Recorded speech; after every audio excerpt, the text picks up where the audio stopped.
आप सभी बच्चों का बहुत बहुत स्वागत है। आज हम डिस्कस करने वाले हैं application of hard soft acid base theory की। इसके एप्लीकेशंस में डायरेक्ट क्या होता है, कभी कभी क्वेश्चन पूछ लेते हैं कि इसके क्या एप्लीकेशन है, और कभी कभी एप्लीकेशंस के अंदर से क्वेश्चन आपसे पूछ सकते हैं। तो इसके एप्लीकेशन क्या है? इसके एप्लीकेशन में जो हमारे पास पहला एप्लीकेशन है वो है रिलेटिव स्टेबिलिटी ऑफ कॉम्प्लेक्सेस। ठीक है, इसका क्या मतलब होता है इसको मैं आपको बताऊंगा। ठीक है, आप इसको नोट कर लीजिए। अब यहां पर एक टर्म है कॉम्प्लेक्सेस। कॉम्प्लेक्सेस क्या है? तो बच्चों, जब एक लुईस एसिड, ये लुईस एसिड है, लुईस एसिड किसको बोलते हैं? जो इलेक्ट्रॉन पेयर लेता है, इलेक्ट्रॉन युग्म ग्रहण करता है, वो लुईस एसिड है।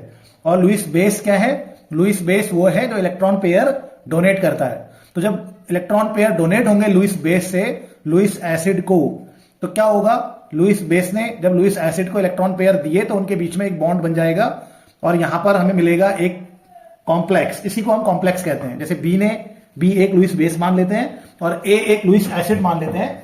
तो लुईस बेस ने लुईस एसिड को इलेक्ट्रॉन पेयर दिए तो ए बी एक कॉम्प्लेक्स यहां पर बन गया। ठीक है, तो लुईस एसिड और लुईस बेस के कंबाइन होने से कॉम्प्लेक्सेस बनते हैं। तो या इनको हम यौगिक भी कह सकते हैं, कंपाउंड भी कह सकते हैं, कोई दिक्कत नहीं है। ठीक है, आयंस भी या सिंपल स्पीशीज भी हम इनको कह सकते हैं। तो अगर हमारे पास दो कॉम्प्लेक्सेस होंगे, यानी कि लुईस एसिड और लुईस बेस से मिलकर अगर हमारे पास दो कॉम्प्लेक्सेस होंगे, तो उन दोनों कॉम्प्लेक्सेस में कौन सा ज्यादा स्टेबल होगा, कौन ज्यादा स्थायी होगा, इस बात को हम कैसे बताते हैं? इस बात को बताने के लिए हम किसका सहारा लेते हैं? इस बात को बताने के लिए हम इस थ्योरी का सहारा लेते हैं। तो आप क्या लिखेंगे इसमें? रिलेटिव स्टेबिलिटी ऑफ कॉम्प्लेक्सेस में लिखेंगे कि लुईस एसिड और लुईस बेस के मिलने से जो कॉम्प्लेक्स बनते हैं उन कॉम्प्लेक्सेस की रिलेटिव स्टेबिलिटी या उन कॉम्प्लेक्सेस की स्टेबिलिटी, आपस में स्टेबिलिटी, कौन ज्यादा स्टेबल है कौन कम स्टेबल है, इस चीज को हम इस थ्योरी से, पियर्सन थ्योरी या इसको हम HSAB थ्योरी भी कहते हैं, इस थ्योरी से हम इसको बता सकते हैं। ठीक है, तो जितने भी हम यहां पे एप्लीकेशन पढ़ने वाले हैं बच्चों, जितने भी हम एप्लीकेशन पढ़ेंगे उन सभी एप्लीकेशंस में, उन सभी एप्लीकेशन का एक ही आंसर होगा, उन सभी चीजों का एक ही आंसर होगा। और आंसर यह होगा कि एक हार्ड एसिड एक हार्ड बेस को क्या करता है? प्रिफर करता है। एक हार्ड एसिड एक हार्ड बेस के साथ स्टेबल कंपाउंड, स्टेबल कॉम्प्लेक्स बनाता है। वैसे ही एक सॉफ्ट एसिड एक सॉफ्ट बेस के साथ स्टेबल कॉम्प्लेक्स बनाता है। ये ध्यान रखना आप लोग। ठीक है, ये सारे एप्लीकेशंस में यही पॉइंट लगेगा। तो क्या है इस थ्योरी के, अगर हम इस थ्योरी के इंपॉर्टेंट पॉइंट्स के बारे में बात करेंगे तो क्या है इस थ्योरी के पॉइंट्स, मतलब एप्लीकेशन का आंसर कैसे लिखा जाएगा? इसके एप्लीकेशन का आंसर ऐसे लिखा जाएगा कि भाई, मतलब इसके एप्लीकेशन का जो मूल आंसर है, जो बेसिक आंसर है, वो क्या है? इनके सभी एप्लीकेशंस में एक ही बात हमें बार बार फॉलो करनी है, वो है कि हार्ड एसिड, फिर से बोलेंगे, हार्ड एसिड हार्ड बेस को क्या करता है? लव करता है, प्रिफर करता है, उसके साथ उसको लाइक करता है। हार्ड एसिड हार्ड बेस के साथ कंबाइन होके स्टेबल कॉम्प्लेक्स बनाएगा और सॉफ्ट एसिड सॉफ्ट बेस के साथ कंबाइन होके स्टेबल कॉम्प्लेक्स बनाएगा। ठीक है, तो वो एक नेचर के होते हैं, तो आपस में मिल जाते हैं। जैसे अगर हम इंडियन हैं, अगर हम कहीं फॉरेन जाते हैं तो हम अपने इंडियंस के साथ ही, हमारी वहां दोस्ती अच्छी होती है, हम उन्हीं के साथ मतलब रहना पसंद करते हैं क्योंकि वो हमारे नेचर के ही होते हैं। तो वही समझ लेना, हार्ड एसिड हार्ड बेस के साथ मिलेगा और सॉफ्ट एसिड सॉफ्ट बेस के साथ मिलेगा। इसीलिए अगर आपको हार्ड बेस और hard acid, soft base soft acid के एग्जाम्पल अगर आपको याद नहीं है तो आप पिछली वीडियो में जरूर जाइए और पिछली वीडियो में जाकर आप हार्ड एसिड और इनके soft acid hard base soft base के एग्जाम्पल्स जरूर बाय हार्ट कर लीजिए, अच्छे से याद कर लीजिए, क्योंकि वही यहां पर लगने वाला है। चलिए ठीक है, तो हमने देखा कि कॉम्प्लेक्सेस की स्टेबिलिटी को ये बताता है। ठीक है, जिस कॉम्प्लेक्स में हार्ड एसिड और हार्ड बेस कंबाइन होंगे या soft acid soft base combine होंगे, वो कॉम्प्लेक्सेस ज्यादा स्टेबल होंगे उनकी तुलना में जहां हार्ड एसिड सॉफ्ट बेस के साथ या सॉफ्ट एसिड हार्ड बेस के साथ कंबाइन हो रहा है। चलिए पहला एग्जांपल, क्वेश्चन क्या है इसको देखते हैं। तो पहला क्वेश्चन है, इसके अंदर, इस टॉपिक के अंदर पहला क्वेश्चन है, AgI2 negative is more stable then AgF2 negative. तो AgI2 नेगेटिव ज्यादा स्टेबल क्यों है भैया AgF2 नेगेटिव की तुलना में? तो उसका आंसर ये है कि Ag प्लस क्या होता है? आपको याद होगा कि Ag प्लस क्या है, मैंने आपको बताया था। याद नहीं है तो याद कर लीजिए कि जो जो मेटल से आपके आभूषण बनते हैं वो सभी मेटल सॉफ्ट एसिड होते हैं। याद कर लो, जैसे कि सिल्वर है, जैसे कि गोल्ड है, जैसे कि प्लेटिनम है, पैलेडियम है, ठीक है, कॉपर आयन है, कॉपर तांबे के भी एक प्रीशियस मेटल होता है तांबा। तो वैसे आपको अपने तरीके से याद कर लीजिएगा, लेकिन आप थोड़ा सा ऐसे भी याद कर सकते हैं कि जो जो मेटल से हम आभूषण बनाते हैं वो सभी मेटल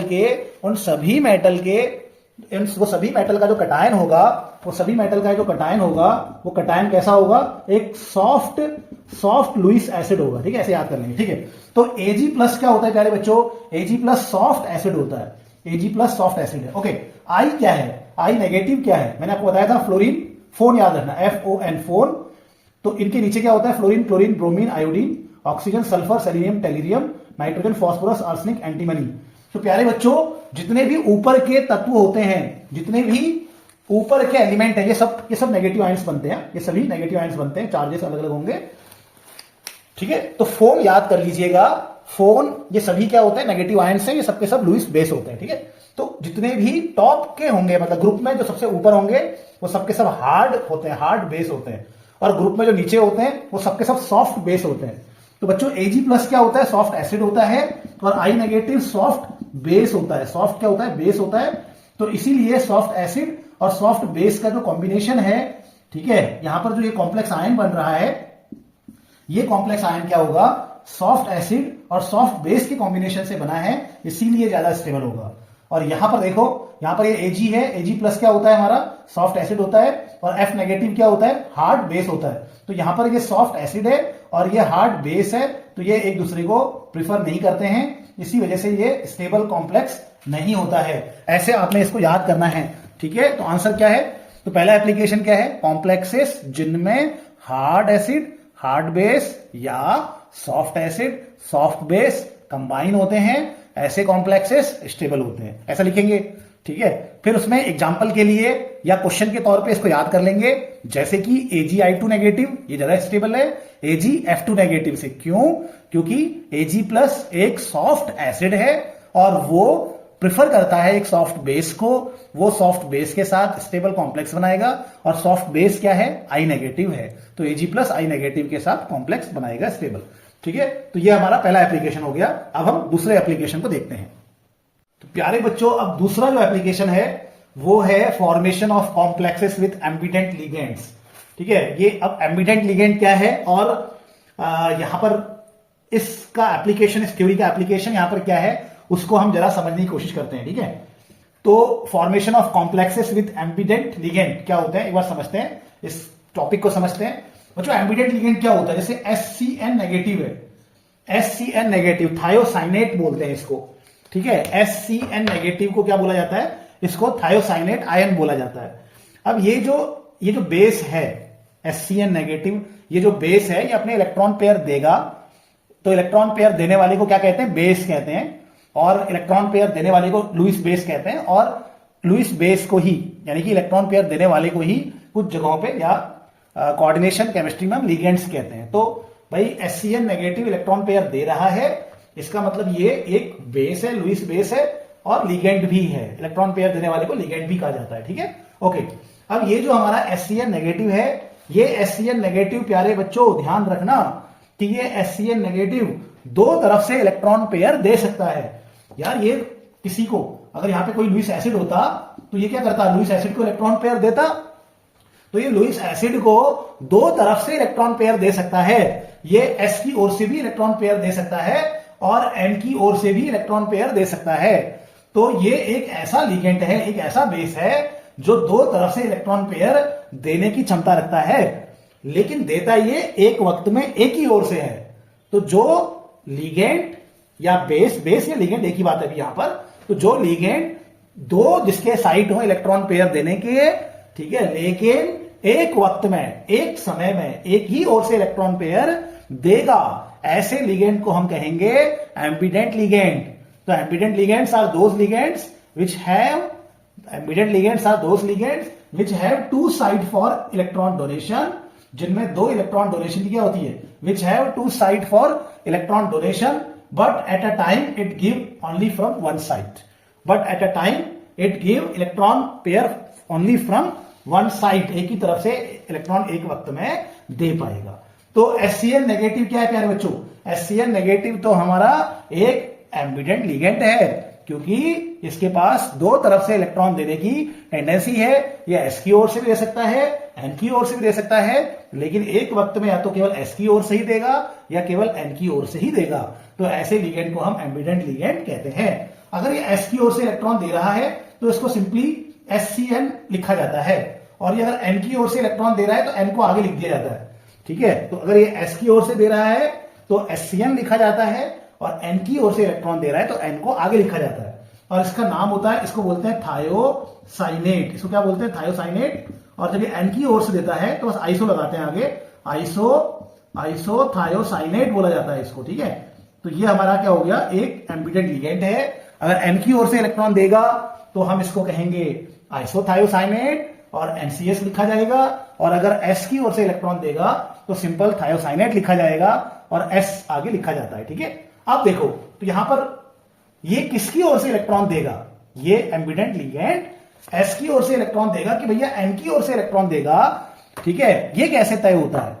तो जब एम्बिडेंट लिगेंड कॉम्प्लेक्स बनाएगा तो वो कहां से इलेक्ट्रॉन देगा, कौन से साइड से इलेक्ट्रॉन देना प्रीफर करेगा, ये कैसे किसके आधार पर तय होता है?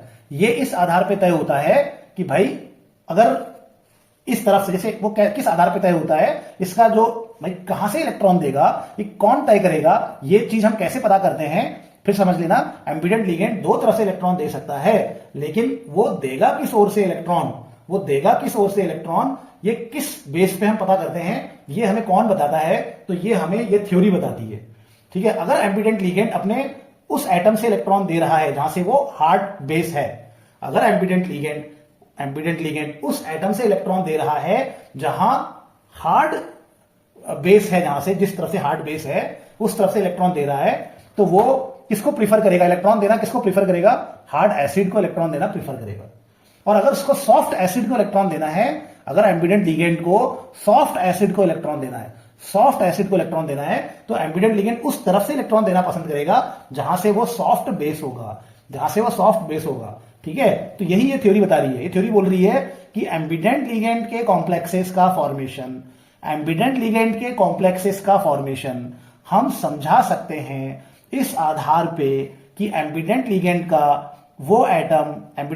उस तरफ से इलेक्ट्रॉन देना पसंद करेगा जहां से वो ज्यादा स्टेबल कॉम्प्लेक्स बना रहा है। ठीक है, एम्बिडेंट लिगेंड उस तरफ से इलेक्ट्रॉन देना पसंद करेगा जहां से वो ज्यादा स्टेबल कॉम्प्लेक्स बना रहा है, और कहां से वो ज्यादा स्टेबल कॉम्प्लेक्स बनाएगा ये इस बात पे डिपेंड करेगा कि उसको किस तरह के लुईस एसिड को इलेक्ट्रॉन देना है।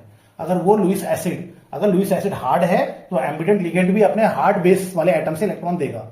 अगर लुईस एसिड सॉफ्ट है तो एम्बिडेंट लिगेंड अपने सॉफ्ट बेस वाले साइड से इलेक्ट्रॉन देगा। ठीक है, चलो इस बात को समझते हैं।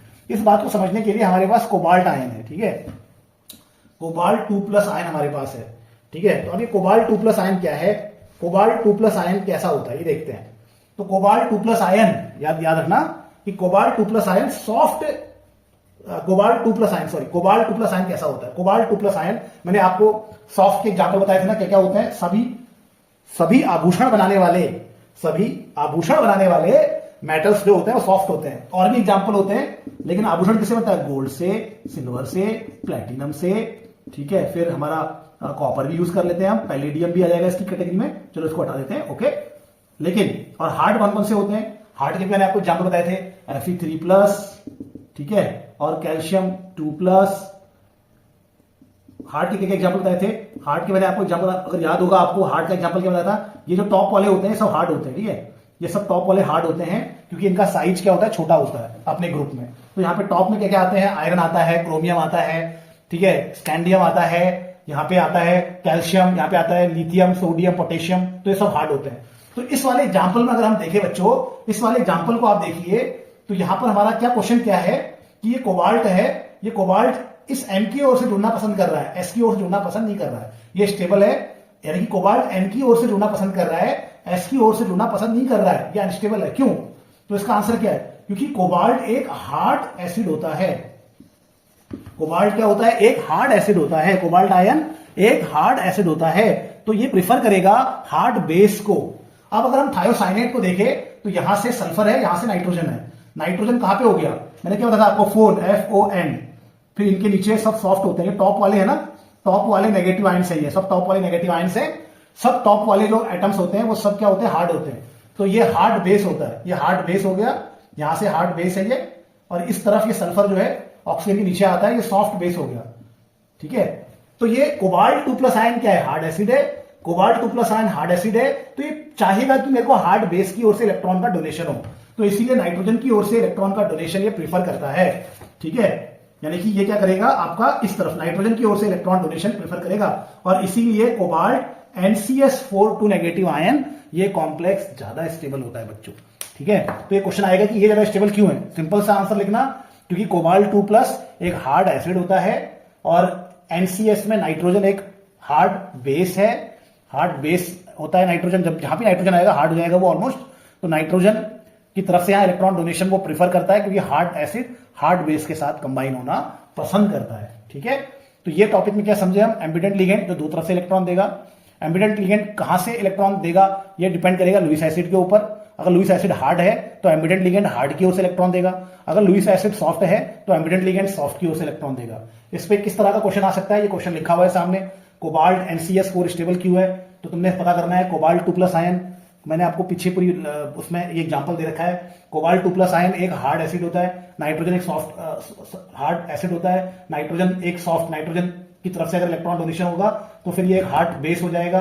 हार्ड बेस हार्ड एसिड को प्रीफर करेगा, हार्ड बेस हार्ड एसिड एक स्टेबल कॉम्प्लेक्स बनाता है, इसलिए स्टेबल कॉम्प्लेक्स बन जाएगा। ठीक है, चलिए अगले टॉपिक में आते हैं हम, अगला इसका एप्लीकेशन देखते हैं प्यारे बच्चों। ओके, अब देखेंगे बच्चों अगला जो हमारे पास इस थ्योरी का एप्लीकेशन है वो क्या है, देखो, occurrence of metal in nature. Occurrence of metal in nature मतलब नेचर में जो धातुएं हैं वो किस, प्रकृति में जो धातुएं हैं वो किस रूप में पाई जाती हैं, तो ये भी तय होता है इस थ्योरी से। ठीक है, फिर से समझ लो, प्रकृति में इस नेचर में जो मेटल है वो मेटल किस रूप में पाया जा रहा है। ठीक है, वो मेटल किस ओर के फॉर्म में पाया जा रहा है, किस अयस्क के रूप में पाया जा रहा है, किस रूप में पाया जा रहा है, वो भी तय होता है, वो भी हम बता सकते हैं इस थ्योरी के आधार पे। जैसे कि यहां पे लिखा हुआ है, जैसे कि मैग्नीशियम है, मैग्नीशियम अगर हम नेचर में देखेंगे तो मैग्नीशियम हमें या तो कार्बोनेट के रूप में मिलता है या हैलाइड्स के रूप में मिलता है। मैग्नीशियम कभी भी अगर मैग्नीशियम मिलेगा नेचर में, बहुतायत में जहां मिलेगा, आप अगर कहीं जमीन में ढूंढ रहे हैं मैग्नीशियम को, तो भैया मैग्नीशियम जब आपको मिलेगा ना, तो वो या तो कार्बोनेट के रूप में मिलेगा या हैलाइड के रूप में मिलेगा। क्यों? क्योंकि मैग्नीशियम आयन एक हार्ड एसिड है। मैग्नीशियम आयन क्या है? एक हार्ड एसिड है। और कार्बोनेट क्या है? कार्बोनेट एक कार्बोनेट क्या है या हैलाइड्स क्या होते हैं, जैसे क्लोराइड क्या है, तो कार्बोनेट और क्लोराइड या हैलाइड्स क्या होते हैं, वो हार्ड बेस होते हैं। तो मैग्नीशियम आयन एक हार्ड एसिड है, तो वो हार्ड बेस के साथ मिलेगा हमेशा, वो हार्ड बेस के साथ कंबाइन होगा। और हार्ड बेस क्या है? कार्बोनेट और हैलाइड्स हैं। हैलाइड्स में हम क्लोराइड हमारा मेन होता है। ठीक है, वैसे ही आपका कैल्शियम भी जब भी नेचर में मिलता है, जैसे कि कैल्शियम हमेशा कैल्शियम कार्बोनेट के रूप में मिलता है। क्यों? क्योंकि कैल्शियम आयन हार्ड एसिड है और कार्बोनेट एक हार्ड बेस है, इसलिए इनका जो कॉम्प्लेक्स है वो स्टेबल है और नेचर में पाया जाता है। ठीक है, चूना पत्थर देखा है ना आपने, तो जब भी हम कैल्शियम को ढूंढते हैं तो हमें वो चूना पत्थर या संगमरमर के रूप में हमको मिलता है। तो वो उसी रूप में क्यों मिलता है? क्यों मिलता है उसी रूप में? क्योंकि कैल्शियम आयन हार्ड एसिड है, कार्बोनेट एक कैल्शियम आयन हार्ड एसिड है, कार्बोनेट आयन एक हार्ड बेस है, इसलिए ये कैल्शियम कार्बोनेट को प्रिफर करके नेचर में कैल्शियम कार्बोनेट के रूप में पाया जाता है। तो लिखा है यहां पर कि magnesium ion, calcium ion, manganese ion, iron 3+, ये सबके सब नेचर में या तो कार्बोनेट के रूप में मिलेंगे या हैलाइड के रूप में मिलेंगे। क्यों? क्योंकि ये सबके सब क्या है? हार्ड एसिड है। ये सबके सब क्या है? हार्ड एसिड है। और ये सबके सब किससे कंबाइन होना पसंद करेंगे? हार्ड बेस से कंबाइन होना पसंद करेंगे, जैसे कि कार्बोनेट्स और हैलाइड्स। इसीलिए ये कार्बोनेट के रूप में या हैलाइड के रूप में पाए जाते हैं। उसका उल्टा क्या है? सिल्वर जब भी मिलेगा नेचर में तो वो सल्फाइड के रूप में मिलेगा। वैसे ही मरकरी Hg2+, मरकरी जो होता है वो भी नेचर में जब मिलता है तो सल्फाइड के रूप में मिलता है, यानी कि मरकरी सल्फाइड के रूप में मिलता है। सिल्वर सल्फाइड के फॉर्म में मिलता है। लेड भी सल्फाइड के फॉर्म में मिलता है। कॉपर +1, कॉपर 2+ नहीं बोल रहा हूं, कॉपर +1 बोल रहा हूं। कॉपर +1 भी सल्फाइड के रूप में हमें मिलता है। ठीक है, तो ये क्यों हमें ऐसे मिल रहे हैं भाई? क्योंकि ये सबके सब क्या होते हैं? कॉपर है, सिल्वर है, ये सब जो हमारा मरकरी है, पैलेडियम है, ठीक है, ये सबके सब क्या होते हैं, ये सबके सब आपके सॉफ्ट एसिड होते हैं। क्या होते हैं, सॉफ्ट एसिड होते हैं। और ये किससे कंबाइन होना पसंद करते हैं, सॉफ्ट बेस से। और सॉफ्ट बेस कैसा सॉफ्ट बेस, यहाँ पे कौन है सॉफ्ट बेस, सल्फाइड एक सॉफ्ट बेस है। ठीक है, तो ये यहाँ पर हमारा एक और एप्लीकेशन हो गया कि नेचर में मेटल जिस रूप में पाए जा रहे हैं, तो उसका एक्सप्लेनेशन हमारे पास हम कहां से दे सकते हैं, इस साहब थ्योरी से या hard soft acid base theory से दे सकते हैं। चलिए अब अगला एप्लीकेशन देखते हैं बच्चों। तो ठीक है, अब हम अगला एप्लीकेशन देख रहे हैं। अगला एप्लीकेशन है feasible nature of the reaction. ठीक है, feasible nature of the reaction का क्या मतलब है यहां पर कि यार कोई अभिक्रिया हो पाएगी या नहीं हो पाएगी, इसको कहते हैं फिजिबल होना। ठीक है, या स्पॉन्टेनियस होना। मतलब फिजिबल यानी कि वो संभव है कि नहीं है।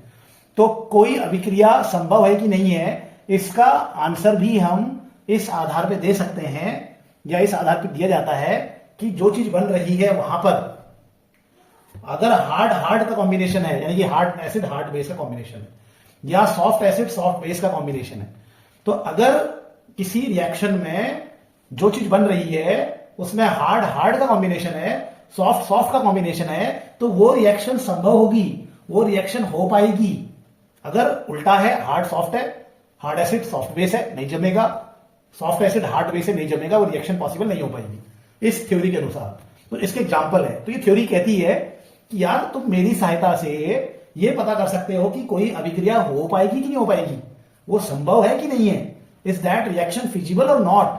If a reaction is feasible, then when the reaction is feasible, if the product have hard and hard combination or soft and soft combination, means if in the product, if the Lewis acid is hard and Lewis base is hard, then such reaction will be feasible. If the reaction results soft Lewis acid, soft Lewis base, then that reaction will also be feasible. ठीक है, तो बाकी feasible नहीं होगा। तो example के लिए अगर हम देखें प्यारे बच्चों, तो यहां पर ये Ag प्लस क्या है, Ag प्लस है सॉफ्ट एसिड। ठीक है, और I नेगेटिव क्या है, सॉफ्ट बेस। तो क्या इनके बीच में रिएक्शन होगी? यस होगी, क्योंकि ये सॉफ्ट एसिड और सॉफ्ट बेस का यहां पर क्या हो रहा है, कॉम्बिनेशन हो रहा है। सॉफ्ट एसिड है ये और ये सॉफ्ट बेस है, ये हो पाएगा। ठीक है, इस वाली रिएक्शन को देखो नीचे, यहां पर ये Hg क्या है, ये Hg एक यहां पर क्या बन रहा है, HgF2 रिएक्शन कर रहा है BeI2 से। तो HgF2 रिएक्शन कर रहा है BeI2 से रिएक्शन कर रहा है। तो इस रिएक्शन में अगर हम देखें तो इसको दिखाता हूं मैं। Hg मैंने आपको क्या बताया, Hg एक सॉफ्ट एसिड होता है। ठीक है, I क्या होता है, एक सॉफ्ट बेस होता है। हाँ यार, यहां पर तो सॉफ्ट एसिड और सॉफ्ट बेस का कॉम्बिनेशन हो रहा है, इसका मतलब ये रिएक्शन भी फिजिबल है, ये भी होगी। तो ये हम ऐसे बता सकते हैं। ये एक और एप्लीकेशन है, अभिक्रिया हो पाएगी या नहीं हो पाएगी उसको भी हम इस थ्योरी से समझा सकते हैं। चलिए चलते हैं अगले एप्लीकेशन में। तो प्यारे बच्चों, अगला हमारे पास जो एप्लीकेशन है वो है कि हम अगर हाइड्रोजन और हैलोजन को लेते हैं तो उसको हम हाइड्रोजन हैलाइड कहते हैं। ठीक है, जैसे HCl एक हाइड्रोजन हैलाइड है, HF, HBr, HI ये सब हाइड्रोजन हैलाइड है। तो डिफरेंट जो हाइड्रोजन हैलाइड है, जैसे कि HF, HCl, हाइड्रोजन हैलाइड मतलब हाइड्रोजन और हैलोजन से मिलकर जो बनता है उसको हाइड्रोजन हैलाइड कहते हैं। तो जो डिफरेंट हाइड्रोजन हैलाइड है हमारे पास, जैसे कि HF है, फिर HCl है, देन HBr है, देन HI है, यार इनमें स्टेबल सबसे ज्यादा कौन होगा? ठीक है, इनकी स्टेबिलिटी किसकी सबसे ज्यादा होगी? तो इस स्टेबिलिटी को हम समझा सकते हैं with the help of this theory. तो यहां पर मैंने क्वेश्चन के रूप में बता रखा है कि सबसे ज्यादा स्टेबल कौन होता है, HF, फिर HCl, फिर HBr और फिर HI। तो आखिर HF सबसे ज्यादा स्टेबल क्यों है, अगर कोई क्वेश्चन पूछेगा, और HI सबसे अनस्टेबल क्यों है अगर आपसे पूछा जाएगा, तो इसका आंसर यही है कि यहाँ H प्लस F नेगेटिव है, और H प्लस क्या होता है, हार्ड एसिड होता है, HF क्या होता है, हार्ड बेस होता है। तो यार ये तो बढ़िया हो गया, हार्ड एसिड हार्ड बेस का कॉम्बिनेशन बेस्ट कॉम्बिनेशन है, ये प्रिफर्ड कॉम्बिनेशन है। इस थ्योरी के अनुसार सबसे स्टेबल यही होगा, तो इसीलिए सबसे ज्यादा स्टेबल होता है। और ये H प्लस I नेगेटिव, अगर हम इसको देखेंगे H प्लस क्या है, H प्लस आपका हार्ड एसिड है, और I नेगेटिव क्या है, ये सॉफ्ट बेस है। ठीक है, तो ये हार्ड एसिड और ये सॉफ्ट बेस है, ना ना ना नहीं जमेगा, नहीं जमेगा, ये हार्ड है, ये सॉफ्ट है, ये इस थ्योरी के अनुसार अनस्टेबल है। ठीक है, तो ये कारण है। तो हम अलग अलग हाइड्रोजन हैलाइड की स्टेबिलिटी को समझा सकते हैं, इनके ऑर्डर को समझा सकते हैं इस थ्योरी के अनुसार। थ्योरी क्या है आपको पता ही होगी, थ्योरी कहती है कि लुईस एसिड दो टाइप के होते हैं, hard acid, soft acid. Lewis base दो टाइप के होते हैं, हार्ड बेस, सॉफ्ट बेस। फिर थ्योरी कहती है भैया क्यों, कौन हार्ड होगा कौन सॉफ्ट होगा, कैसे मालूम करेंगे? जो आसानी से पोलराइज हो जाएगा उसको सॉफ्ट कहना है, जो आसानी से पोलराइज नहीं होगा उसको हार्ड कहना है। दूसरा पॉइंट हो गया। तीसरी बात ये थ्योरी बोलती है कि यार हार्ड को प्रेफर करेगा, हार्ड एसिड हार्ड बेस को प्रेफर करेगा, स्टेबल कॉम्प्लेक्स बनाएगा। सॉफ्ट एसिड सॉफ्ट बेस को प्रेफर करेगा, स्टेबल कॉम्प्लेक्स बनाएगा। ये सारी बातें पिछले क्लास में पढ़ा चुके हैं। तो यार यहां पर हम हाइड्रोजन, डिफरेंट हाइड्रोजन हाइलाइट्स में कौन सबसे स्टेबल है, कौन सबसे कम स्टेबल है, उसको यहां बताते हैं। HF सबसे स्टेबल है, क्योंकि साहब थ्योरी के अनुसार इसको मैं साहब बोलता हूं, ठीक है, आप इसको कुछ पियर्सन थ्योरी बोलते हैं या HSABA भी कहते हैं। एस को आगे कर देंगे, एच को लास्ट में कर देंगे, HA साहब बोलता हूं मैं शॉर्ट में इसको। तो इस थ्योरी के अनुसार HF बहुत ही स्टेबल है। क्यों? H+ आयन एक हार्ड एसिड है और F- आयन एक हार्ड बेस है। कॉम्बिनेशन इस थ्योरी के अनुसार बेस्ट है, इसलिए स्टेबल है। ये अनस्टेबल है, क्योंकि बेटा HI इस थ्योरी के अनुसार अनस्टेबल है, तो जल्दी टूट जाएगा ना, तो जल्दी टूट जाएगा, इसका मतलब ये जल्दी H+ छोड़ देगा, इसीलिए HI ज्यादा एसिडिक भी होता है। तो हम इसी आधार पे इसके एसिडिक कैरेक्टर को बता सकते हैं कि सबसे ज्यादा एसिडिक कौन होगा? HI। क्यों? क्योंकि H+ एक हार्ड क्या है? एसिड है। I- एक सॉफ्ट बेस है, इसलिए ये कॉम्प्लेक्स उतना स्टेबल नहीं होता, जल्दी से ये कॉम्प्लेक्स ब्रेक हो जाता है, जल्दी से H+ अलग हो जाता है, इसीलिए सबसे ज्यादा एसिडिक होता है। तो बेटा ये हमने कुछ इस थ्योरी के कुछ हमने क्या पढ़ लिए, एप्लीकेशंस देख लिए, उसके अंदर हमने कुछ क्वेश्चंस भी देखे थे। अब हम नेक्स्ट टॉपिक में डिस्कस करेंगे इसकी लिमिटेशंस को। ठीक है, क्या हमेशा ये चीज सच होती है? क्या हमेशा हार्ड एसिड हार्ड बेस को ही प्रेफर करता है? क्या कभी हार्ड एसिड और सॉफ्ट बेस भी स्टेबल हो सकते हैं? तो ये कुछ कुछ चीजें ऐसी हैं जो इसकी लिमिटेशंस में आ जाती हैं। कुछ कुछ कॉम्प्लेक्सेस ऐसे होते हैं भैया जो हार्ड और सॉफ्ट के कॉम्बिनेशन से बने होते हैं, फिर भी स्टेबल होते हैं, उस चीज को ये थ्योरी नहीं समझा पाती है। तो वो हम अगली वीडियो में पूरा डिटेल डिस्कस करेंगे बच्चों। उम्मीद है कि आपको थ्योरी समझ में आ रही होगी।